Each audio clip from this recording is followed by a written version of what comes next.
Hi, everyone, and welcome to a new spin-off, which is called Best Buddy Reads. We did it all by ourselves. The reason that this spin-off has come to be, and we'll talk a bit more about this, is that approximately a year ago, Sian Winter, otherwise known as Sian Swoons, got me back into reading out of a let's call it a 15-year reading and got me hooked in the usual way with a bit of romantasy. I think I asked about A Court of Thorn and Roses, and what do you know? Here we are.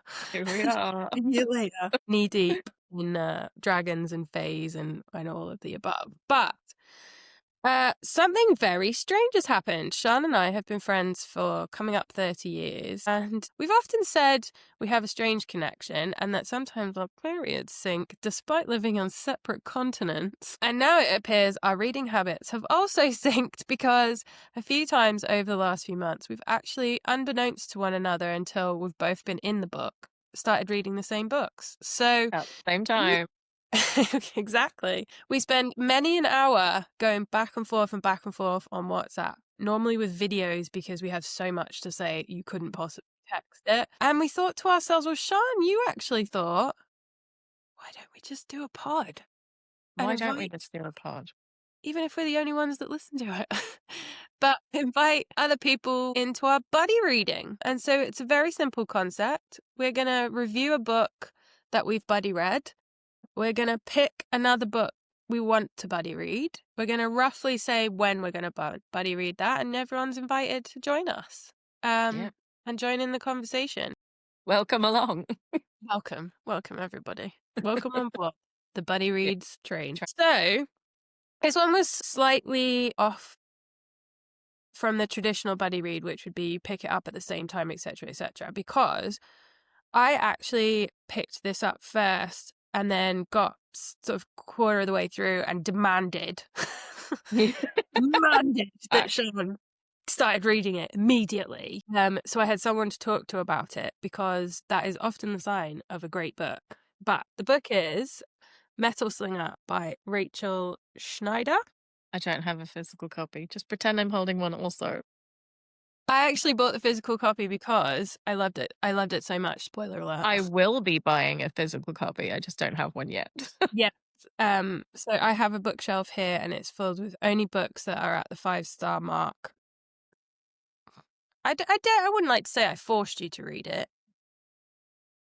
That you very strongly suggested that I immediately read it. Yeah, immediately, including every time I responded to a message. Can you please stop? Basically. So I obviously picked this up off the back of a number of the book talkers that I actually really resonate with. But had you heard of it before I harassed you into reading it? I hadn't actually heard of it, but I have, since we read it, I have seen it around more now. So it does seem to have rave reviews pretty much everywhere. I think Waterstones had they do their special edition copies. I'm sure they had a special edition of this, but it's already sold out. So it clearly is doing very well. Rightly so. Rightly so.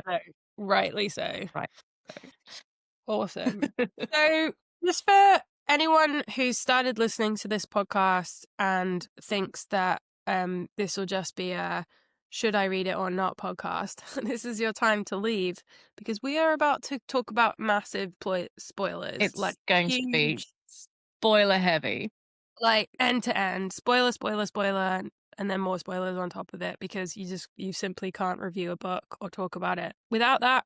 So if you have not read the Metal Slinger, not the Metal Slinger, but Metal Slinger, please stop listening to. There's lots of other podcasts for you to listen to. Please just go in our repertoire. So just go and find another podcast. We cover everything over here. We really do. This is a perimenopause support group disguised as a book club. But yeah. So let's start with a really simple question, Shani. Did you like Metal Slinger? Yes, I did, Zara. Did you like Metal Slinger? Bro. Did I? Bro. Did I? Yes, I did. It really had a little bit of everything. If it had dragons, my god. Maybe in book 2, who knows? Who Maybe. knows? You never do. No, I loved it. I've got this really terrible habit, and I feel like I got it from you, Sean, where I don't read the back of the book. Yeah, no, I never read the blurb. But I loved the beginning of the book because I was like, immediately, what the hell is like, what is all this? Number one, I really liked this notion of like the land and the water. But yeah, immediately I was just like, oh my God, all right, we're off. Like, let's go. So obviously, during that period where they go to the market, you're introduced to Ren, um, who is, well, you're kind of at that point, you don't really know 100% who he is, but he seems quite senior and like he's kind of gets away with a lot more than others. I don't know about you, but when I was reading it, and whether this is just because I've read a fair few kind of romantic fantasies now, I sort of didn't like him. Even though he's absolutely set up as, Really the good guy. good Yeah, guy, the love yeah. interest, he's of a different kind of caste, I guess, but still treats her like with respect and all that kind of stuff. And then the guard, who we later come to know as A- Akka, Okay. Akka, Yeah. so this guard who kind of pins her against the wall and she has this reaction. I was really drawn to that character, much more so than I was to Kai, even though The Kai. good guy. Yeah. So this guy's Yeah. about the top of No. 100. And yet I was like, there's something about the way that Rachel Schneider like wrote the characters that you kind of have this undercurrent of the good guy doesn't feel right and the bad guy feels better. Did Yeah. you have that? Because I was like, there's something wrong with 100%. this Yeah. No, romance. no, no. They've broken me. Do you know? And I think there is an element of that because how many romanticises have we both read where the initial love interest, who seems like a great guy at first, ends up not being such a great guy when she rejects him and falls for the bad dude? How many romanticises where like where she's with someone in the beginning, she never ends up with him. She never ends up with him. But I also think there's something to say about the writing in that, like, Akka could have been just any guard who was actually horrible and wanted to chop her hand off. But I also, like you, immediately thought, I reckon it's going to be him. I reckon he's going to be the love interest. There's something about him, something about the way he watches her, something about the way she's kind of weirdly drawn to his, like, gaze as well. I was like, yeah, I think it's going to be him. But then, like, when Kai kept being a really good guy, except the points where she had those, like, little doubty moments where she was like, do I love him? Like, I love him, but do I love him? Or do I want to marry him? And when she was having her moments of self doubt, I was like, because it's Yeah. not him. Yeah. There was always the way that Rachel Schneider wrote Kai. It was like, I don't know, it was like you had a bad feeling. You know when you meet someone and you're like, I think you're playing at being Yeah. At nice. being good. I think you're a bit acting at this. Yeah. I don't think he was totally unlikable though. There was still a No. part of you that wants him to still be the good guy Yeah. because, like, yeah, but I think that's probably for me when, and we'll come on to talk about the ending of the book later, but when the ending happens, you go, geez, like, this chick can write, like, Yeah. didn't see it coming. And also the way that she can kind of create a character and have it 360 on you, and you just never saw. And even but now when the 360 happens, you go, oh, there were signs. There really was. Like, if you think about it, there was like definitely, like, there were little Easter eggs laid out for us, but you just don't see it. So I was so impressed with that part of it. Mm. I think, and I think I said this to you as well, didn't I? Like, I almost wish that I didn't know there was a plot twist coming Yeah. because of the way my brain works, I was coming up with the most bizarre scenarios as to what that plot twist could be. And so when it happened, I mean, don't get me wrong, it was a shocker and it wasn't one that I came up with, Yeah. but it a little bit lost some of the shock factor. Like if I hadn't have known that a plot twist was coming at all, that would have been a full on smack in the face. And it was also like, it's just I think you and I talked about this. I think we went through every other plot twist that would be the traditional plot twist, and Yeah, it did. genuinely.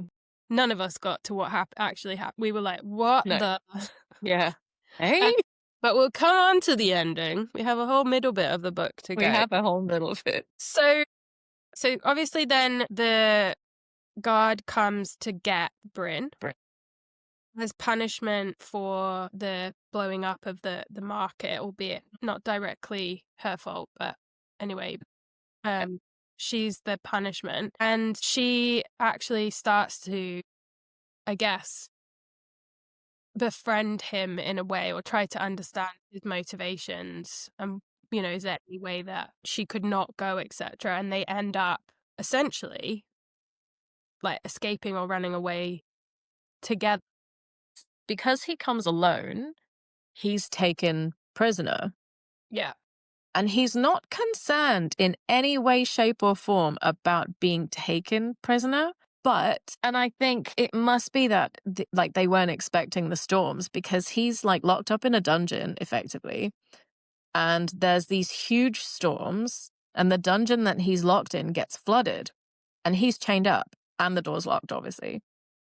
So, like, the fact that he was completely unconcerned about being taken prisoner at first, he did need her help to escape that dungeon, like, or he would have drowned. So I'm like, he can't have known that, like, that was a possibility. Mm. If he couldn't have, like, talked her around to, like, being on his side, then he would have died for his cause, like, but obviously he talked her around and she helped him escape, and then she helped hide him, and then they escaped together. And then got completely lost on a tiny little fishing boat for weeks and weeks and weeks on end. Yeah.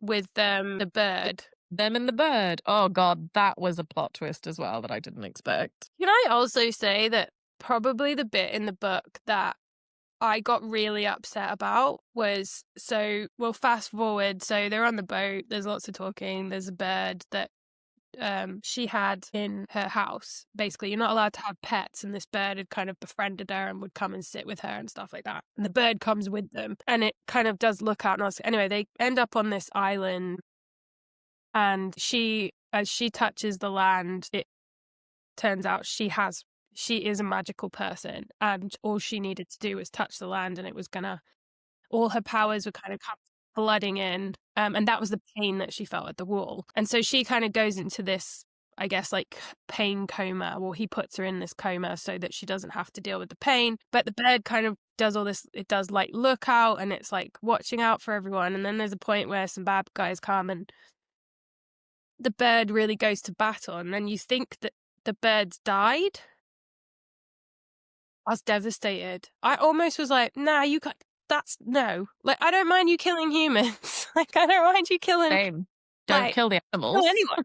Not the bird. Not the Don't kill animals. the animals. No, I'm with you. And then, but even more so so it turns out that the bird is actually a shifter, and it's her friend, that she had no idea he was a shifter. She had no idea he was the bird. And he shifts into a leopard to battle another, like, big cat when they're under attack.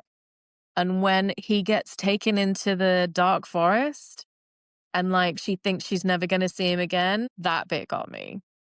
Oh. That bit got me. I was like, even though I know he's a person, he's also still a leopard. Yeah. And he's a good person. Like, he's a good person who's also an animal. Yeah. Go and save him. The other thing that I think I loved about this book was a lot of the secondary characters are still super rich, and and they're all so unique and individual in their own way. Like, sometimes I feel like in romantasy the side characters are there because you just need to pad it out, or you need Yeah. the weird sister, or you need the Yeah. horrible brother. They all felt, yeah, just like really rich. And like, I want to know more about Mesa. I Yeah. really want to know more about Mesa. I really wanted, there's the character Aurora, who's the one that actually does the blowing up. Yeah. It was kind of to that she was quite a rebellious person and was looking to kind of cause some shit. Again, I was like, I want to know more about her. Like, she's super interesting as well. I agree. Like, especially with Aurora, because there seemed to almost be like an unspoken rivalry on Bryn's side when she thought about Aurora. Mm, But I didn't feel like Aurora was her rival. I feel like they really would have been allies, especially being like the only two women in the yeah. guard. Like, and I feel like Aurora didn't see her that way at all. But she couldn't have, because when she saw that, and I know there was also the undercurrent of she saw an opportunity to create a bit of havoc. But I think when she saw that, for the love of God, when she saw, no, Bryn. Bryn, when she saw Bryn was in trouble, with the guard in the market, she blew up, Yeah. she The caused market. the market, she caused the distraction so they could get away. So there is that, like, yeah, I get what you mean though. I think there's definitely a story there that I'm sure we'll get a bit more of. Probably in the next book. Yeah, I Yeah. hope so, because I think there's a lot of, but that's also, I think, for me, the sign of a great book is when the main characters are complex enough and deep enough that you're like, I'm super invested and like really invested. And I'm really, really invested in Akka. Like, Yeah. I've just got a huge soft spot. He's one of my favorite MMCs. Yeah. Uh, but where you're also saying, like, actually, I want to know more about that character that was sort of not really in it that much, but it's got me intrigued as to the backstory. Yeah. I agree. I think I just found it interesting that like when Mesa was like, "Oh, I've invited Aurora to come in to be in our group," and Bryn's reaction was like, "Oh," like, but then Aurora's just it's just like so not placid, but just so indifferent, really, like to all of them. And then when they were talking, Mesa was talking like he thinks that his parents were gonna choose Aurora to be his like chosen his wife, and like Bryn again seemed a little bit like put out by that, and I wonder what's caused that, Yeah. because what we saw of Aurora, I actually quite liked her. Yeah, So definitely. yeah, just interesting as to like what caused Bryn to feel that way towards her. Yeah. Yeah. So few trials and tribulations, but ultimately they do get back to the land, which is, and I've already forgotten the Uh, land. so Kenta, but they land somewhere else. They land on an island. I don't want to. It's not Melee, is it? No, Maylee's where she's from. I don't think I wrote it down. But Anyway, they land on like fiery place. there's trials and tribulations, but ultimately I think they end up, and in those trials and tribulations, she takes on her powers, which nearly kills her, because that's supposed to happen when you're much younger. It's supposed to happen over time. There's like training involved, etc. And so she doesn't get any of that. She just gets basically an electrocution of power, which nearly kills her. Yeah, for Um, about a week. yeah. But yeah, Akka, he looks after her. He gives her some special stuff so she can kind of mosey her way through it. But essentially, then you're left with kind of, well, what are her powers and what is she going to be capable of? And she's clearly had, but not necessarily been able to use it. Yeah, Um, and then they arrive back in Alahar. And in Alahar, we find out that Akka is actually the prince. Kenta, His is actually the king. And you also find out that she is actually a princess of another realm, Maylee. place called Melee, and that her name actually isn't Bryn, it's Jovi. And so all of this is revealed to her. And the journey in the second half is really about her kind of, what you think is her kind of accepting that and starting to come to terms with it, but also starting to find what her powers are and how to use them. And obviously, we've got the enemies to lovers. And the love kind of blossoms between her and Akka. Yeah. She starts to kind of get more comfortable there and settle in. And then, And then, well, there's a few in thens, isn't there? Turns cool. out Akka is betrothed to somebody else and doesn't tell her. Turns out she's coming to this banquet thing, the ball, whatever it was, and Akka doesn't tell her again. Come on, Akka. Come on, Akka, just pull your finger out and like communicate. But yeah, so but Akka like does this thing where he's gonna, because his dad's like, I don't care if you take her on as a consort, but you're going to marry the Princess of Strow or Strew or however you pronounce it, because we need them. Yeah, we need the alliance more than you need to like be happy, basically. And yes, there's a big part of that where Akka's like, no, do you know what? I'm gonna defy my dad without like actually telling him that I'm gonna defy him. I'm just gonna like announce to the court that she's mine. Jovi's mine. I'm with Jovi. So just Akka decides that the way he's gonna get around his dad's wishes is to just like basically do what he wants in front of the court. So he turns up to the banquet, the ball, whatever it's called, with Jovi on his arm instead of the Princess of Strauss, Drew, however you say it. He basically sits her down in the princess's chair next to the princess's parents, which is super awkward. I actually kind of felt bad for what is her name? Is it Irina? It's Irina, is it? The other I don't princess. even remember. Anyway, I actually felt kind of bad for her when she turns up to the banquet and like she's got nowhere to sit and it's just really awkward. For all we know, she's a horrible person, but Sorry, she just cracks me up. You're right. Yeah, yeah, yeah, Mm, yeah. yeah. Yeah.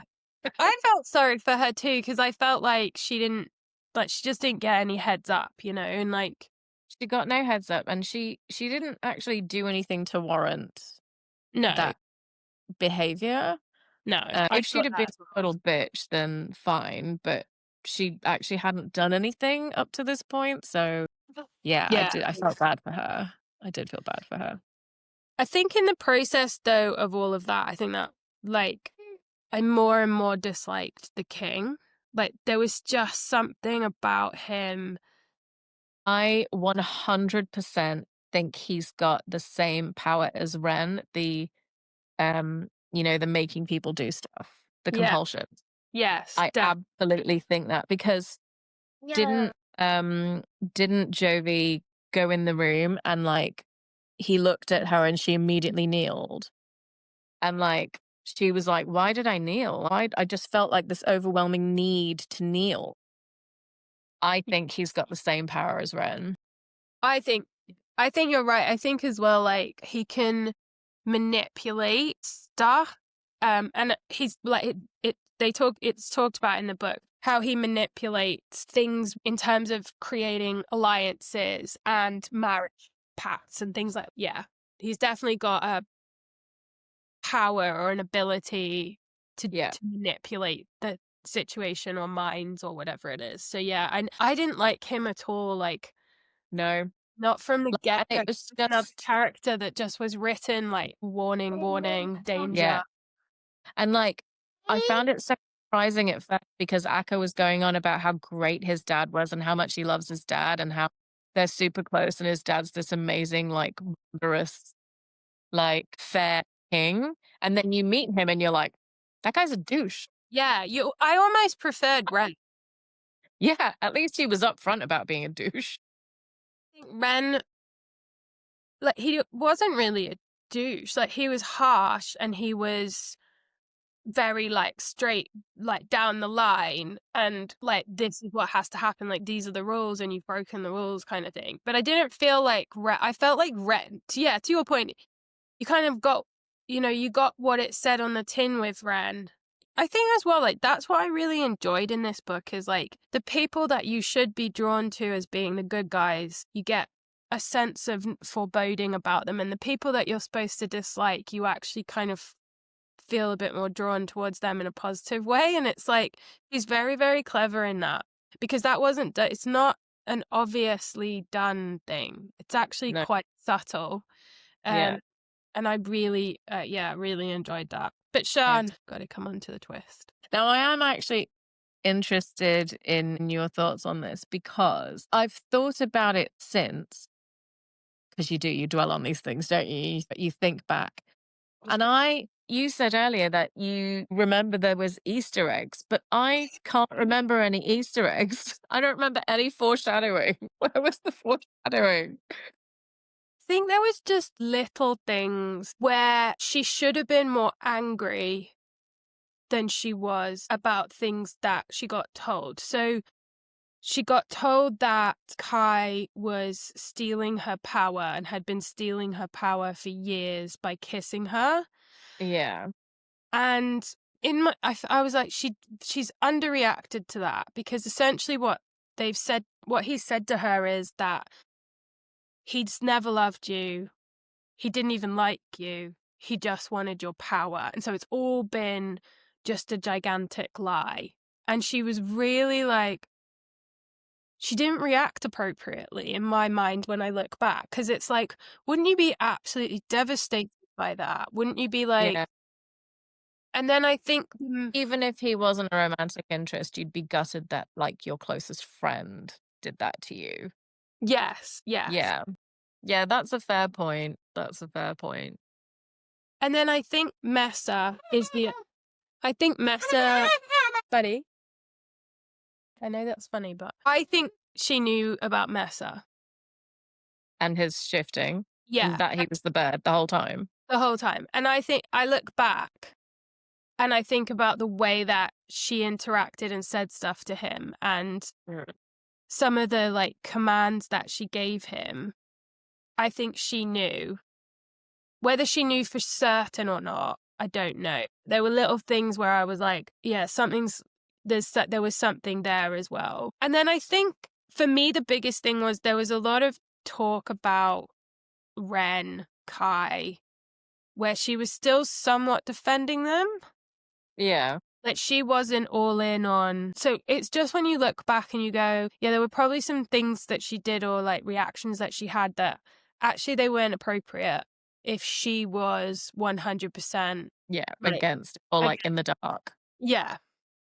Yeah. So yeah, just a few little Easter eggs. I think you would, even if I read it again, I think for the first time, you wouldn't pick them out. It's only when in that moment where you realize that even you as a reader Yeah. have been fooled by her. Yeah. And this whole, That's what I thought was really clever. But I'm kind of torn about this. So on the one hand, I'm like, it's so cleverly written that it's her point of view the whole way through, and yet she is the one that has deceived us, and you never know. But on the other hand, I'm like, we were seeing her inner thoughts. Like the stuff when she was talking to people, fair enough, because she's acting. Like, I get that. But her inner thoughts, I feel like, knowing what we know now, it's almost like she just didn't write in the stuff that would have clued us in. yeah, But being her inner thoughts, her inner monologue, like that stuff would have been in her psyche. Like she would have been thinking about this stuff. But obviously, like for it to be a twist, she can't put it in the book. I think it's also why I liked Akka so much and why I felt so much more drawn to him Mm. than her almost, because Yeah. at the end when that kind of conclusion happens, it's almost, you think the book is her point of view and it's her journey, but actually it's not. It's the betrayal of Akka, because this is all what he believes to be true kind of throughout the journey. It's what she tells him, it's what they go through together, it's how she interacts with him when they're together, etc., etc. And Yeah. so there's even a world, right, where the next book is the actual point of view of her, like actually what was she doing, Yes. she thinking, because this is almost Akka's book, not her book, because this Yeah. is his reality that he went through. And then us as a reader we go through it with him because we're almost on that same trip. So it's like, I think that's why Akka was such a, like, absolutely love him because I feel like we had the same experience. Like, we were all betrayed. We Not, were all betrayed. and that's so smart. Like, Totally. I get your point though as well because you're like, but like she would Yeah. have. Why wouldn't you have thought this? And why would you Yeah, reacted this way when you already knew that was going to be a thing? Or like, yeah, it was that side of things that had me going, well, hang on, how does that work? yeah. But, and, the bit that got me at the end, and like, do you know, it's ridiculous, right? Because I know she's the one that betrayed him. I know that because I was there. I watched it happen. I watched it happen. You had to be there. I was there. I was there. Basically, I was there. And I know it's been some years, like the end, it has been like years later since she'd left him behind. But when she takes off the necklace and she accidentally jumps into his bedroom and there's a woman in his bed, I was like, how dare he? Is that in the bonus chapter? Oh, is it a bonus chapter? I thought it was just the epilogue. Maybe it's a bonus chapter. Did you not have a bonus chapter? I had a bonus chapter. Yeah. So it's like, Exclusive sneak peek. okay, maybe it was a sneak peek then. Yeah, the one where she's at the fire. Yeah, she takes Yeah. off the necklace So because she that's has the to. first chapter of the next book. Okay. Yeah, light wielder. But I was genuinely like, even though I know she's the one that did the betrayal, and I know it's been some years, she takes off the necklace, gets into his bedroom, and he's got a woman in his bed. I was like, oh, I cannot believe you, Akka. What are you doing? How dare you? Yeah, I know. Oh, ridiculous. I Absolutely just ridiculous. think I do think though, like Rachel Schneider is probably one of the first books I've read where I actually feel as betrayed as the character because of the way she wrote the book. And I mean Yeah. I mean that in the most brilliant way because I absolutely love the book, wouldn't change a thing in it. But like, yeah, I literally was sat there like, what? Oh my gosh, I've fallen for it. I got glided figure. I'm better than this. God damn it. So it was quite nice to feel like, yeah, to feel that surprised. And like, don't get me wrong, absolutely love fantasy romance and all, and most of the time I can somewhat see the twisty coming, but this one, Yeah. not even a 5 pointy questions. We're going to go fast. It's a lightning round. It's the last 5 questions before we wrap this baby up. Question number 1, Sean. Bryn finds out she's really Princess Jovina. Awful name. Awful. Yeah. I mean, to be fair, Akka's not a great name either, but all right. Although it's a very Aussie name, so I felt very Is it? to him. Okay. Yeah, Akka. It's short for like pretty much any name that begins with A in Australia. Adam Akka. Akka. How did the twist change the way you saw her, if it did at all? It made me realize that she's actually a lot more manipulative than we realized. She's obviously a very good actress, but it didn't make me dislike her in any way. Like, you get manipulative characters that you don't like, but I still really liked her. I hated that she betrayed Akka and felt like she had to betray Akka. Like, I did hate that for Akka and for me as as an invested reader. But I think her heart's in the right place. And yeah, I'm interested to see how they work their way back from this. But I think it just opened my eyes to the kind of character that she really is versus the character that I thought she was. Yeah. But I don't dislike her. What about you? I was a little bit disappointed in the whole she's a princess thing, in that I felt like that was probably one of the few bits of cliche that were in the book. I would have loved her to have been, I mean, I think you can still be an important and pivotal person. I think she could still be from Melee, but I think maybe I would have preferred it not to be like this quintessential princess, because then you start down the road of like, oh well, that's why she's drawn to Akka, or, you know, all of those sorts of things. So there was so much in the book that was not cliched and was really unique. And I felt like that was probably the only thing where I was like, great, she's a princess. Like, I did like the backstory though. So I think she's a princess. She's got a bit of a dark backstory with her parents, etc. So let's see how that plays out. But yeah, that was probably the only thing I was like, couldn't Did she she have need been something a else? could she not have been like farmer's daughter or something? Yeah, or could she just have had like been a selected few that have extraordinary Yeah. powers, and that's why she was kind of taken, etc. So yeah. Second question, rapid fire. Did you buy into the whole enemies to lovers thing with Akka, or was there any points where you felt like it was maybe forced? No, I liked it. I love an enemies to lovers though, and it's so typically romantasy as well, isn't it? Like they're almost always enemies to lovers. Oh, that was high pitched me. But yeah, and I think again, sort of just going back to the fact that we read a lot of romantasy, and you almost come to expect it. So I was expecting the enemies, although I'm not sure they were really enemies. Yeah, Not in the truest sense. I don't think that was the only thing for me, is I don't think it is enemies to lovers. Yeah. I actually think from the minute they're in that market, you know, there's a connection there of some description. There's never really a time where, like, outside of him threatening to chop off her hand, which I don't think was a real threat anyway. Yeah. So yeah, I think it wasn't an enemies to lovers for me. Yeah. I think the only reason it's really, or it could be classed as enemies to lovers, is because their nations are enemies more than anything else, rather than them as individuals. Yeah. It's almost like Romeo and Juliet, like their families are feuding Yeah.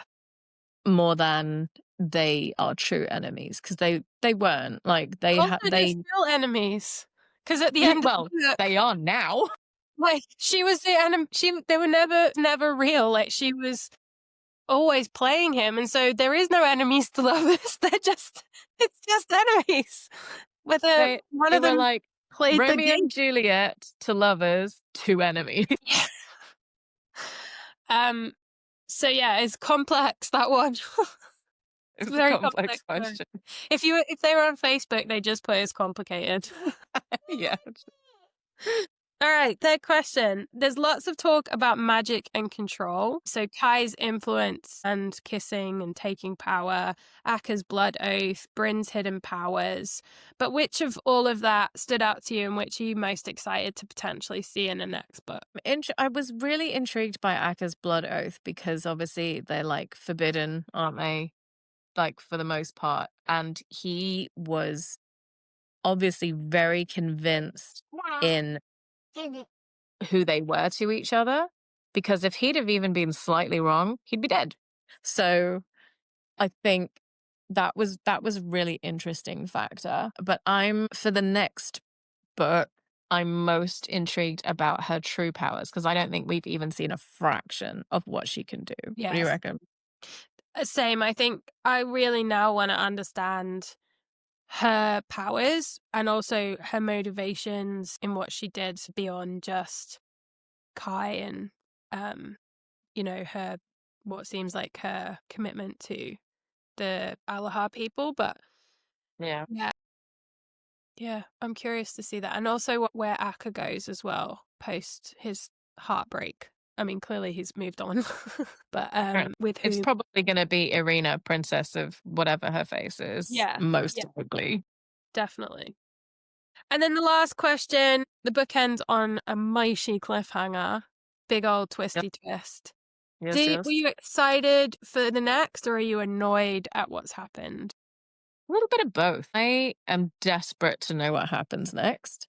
I'm annoyed that it's not coming until May. I think from my point of view, I was just like, God damn, I need the next book. Like, and especially the little teaser as well. They've, like, there's quite a bit of time clearly between the books. And so what's happened, and has she just not, have they just literally gone separate ways? What's happened between the kingdoms and stuff? So yeah, I was just so excited. I was very angry. Yeah. I felt very betrayed personally by Very, very betrayed. Yeah. Rachel Schneider. If you're listening, you feel betrayed. But I got over that and appreciated that for the first time in a long time, I got properly sideswiped by a twist. Yeah, just excited for the next one, but also a little bit trepidatious about the next one because I'm like, what's she going to do to me in the next one? Yeah, and the fact that it's not a duet, the fact it's at least a trilogy, Yes, like, it is a trilogy, isn't it? Is I it? think so. Did I Yeah, make that? I think that's what I she said. It's going to be three. Yeah. Like, that fact makes me think, like, the next book is just gonna hurt us again. It's going to hurt us, Sean. I think maybe we need to Gonna buddy hurt read us that one in person and hold in her. person. Yeah. What's going to happen? I'll come to Australia and read it in the sunshine. Perfect. So let's finish with some quick stars. I think we all know where we're going with this one, but Shani, where you at with stars? So, I'm giving it 4.5 What? What? because just when I was thinking back on the foreshadowing and, like, I couldn't remember any of the Easter eggs um, and just the point of view thing, like, it's her point of view, but we never, ever, ever get a clue from her point of view that she's thinking something different to what she's portraying to Akka. Yeah, but that's the only reason. I absolutely loved it, and I'm so desperate for the next book, and, like, I am going to buy the shelf trophy for my shelves. Absolutely. I think I know where you're going with it. I can't believe you just gave it four. I literally was almost at the point of giving it the full six, That's the god tier, good. but alas, I'm gonna give it 5 for sure. So yeah, I'm gonna give it a solid 5 stars. I just think I'm so rarely surprised, like genuinely surprised, and not just that, but I've got a brand new favorite MMC in Akka, and I just love him to death for his dumbass gut vulnerability and just being a lovely guy. But let's see what the next one brings, and we'll be back in May. We'll be back in We'll be back May in May. I think maybe we need to be together for that. having a mental breakdown about how that one's ended. If Rachel Schneider is by any chance reading this, please don't hurt us. We're perimenopausal middle-aged women. We can't take it. We've got no more hormones. We can't cope. We Can't cannot cope. cope. And on that note, we do need to move on to our next buddy read. I've decided it's my buddy read only because It was released. it was released. So about must be 6 months or so now. Mentioned a book in passing called Anathema by Kerry Lake, and I then have a couple of TikTokers that I genuinely recommendations, and they started raving about it. God tier, must read, da da da da. So picked it up on a whim. It was on Amazon Unlimited, and it is officially, I think, one of my it is officially one of my absolute god tier favorite books. I could not put this thing down. I cried when it ended because I couldn't read it again for the first time. And was genuinely devastated. I've also had the second book on my Kindle for like maybe 3 or 4 weeks since its release, and I've not wanted to start reading it for exactly the same reason because I can't read it for the first time again. So that book is Eldritch by Kerry Lake. This is the second book in the Anathema series or the Eating Wood series. So if you haven't read Anathema, I highly recommend you go. I could not recommend more that you go and read that book. And this is the second in that series, and that's what Shan and I are literally reading right this very second. Right now. We're very early in the book. I'm like 20% in, Shan's like 10 or 15. So, we're still just setting out. And so by the time you are listening to this in your earbuds, we will have either be nearly finished or finished. So get amongst it for that one. It's going to be a blinder. I'm absolutely certain of it, but let's see what happens.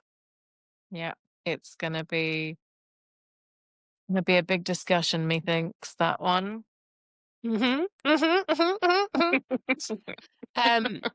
But thanks for buddy reading Metal Slinger with me. You're welcome. Thanks for making me read it. Shan, it is wonderful, brilliant, awesome to see you in the real life. Thank you. Samesies. But thanks so much. Let's do this again. It was so In fun. like a week, so shall we? Same time next week. Let's Deal. let's do it. Don't forget to follow along for on the main channel. We are part2_book club. We are on the Instagrams and the TikTokies. The podcast is as you, because if you're listening to it, you already know this, but the podcast on all major channels. Make sure to share with your friends or invite them along for the ride. Comment. We've got a pretty good channel over there. Love to hear your thoughts on these books as well. So come on over and come and chat to us over there. But for now, it's good night to Shani. It's good day to me. I'm going to go off and take my daughter swimming. I'm gonna go to bed. The most bestest evening, and I love you long times. And thank you, Love you Rachel more. Schneider. Thank you, Rachel Schneider. We love your book. Please don't hurt us in the next one. Please don't. Please don't hurt us in the next one.